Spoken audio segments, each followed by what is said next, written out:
دیگه نخر، کلی از این پارچه‌های خز هممون تو خونه داریم. از هر سمت به این شکل 2 سانت قیچی میکنی و به گوشه بالا صفرش میکنی. مستطیل رو میتونی 20 در 20 بگیری یا مربع رو. به این شکل 2 تا نواریم احتیاج داریم برای قسمت پاکدوزی 2 طرف. به این شکل حتی میتونی از جورابایی که تو خونه داری الگوشو در بیاری.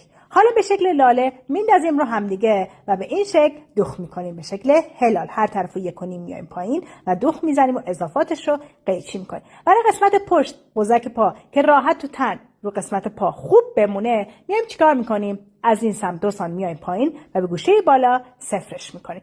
حالا بعد اینکه دوختی اضافاتش رو قیچی میکنی میخوابونی رو زمین و به این شکل بالاش رو 2 تا 2.5 میای پایین و به شکل هلال چرخ میکنی. این باعث میشه از داخل پات بیرون نیاد. از 1 سال تا 99 سال اینو میتونی بدوزی.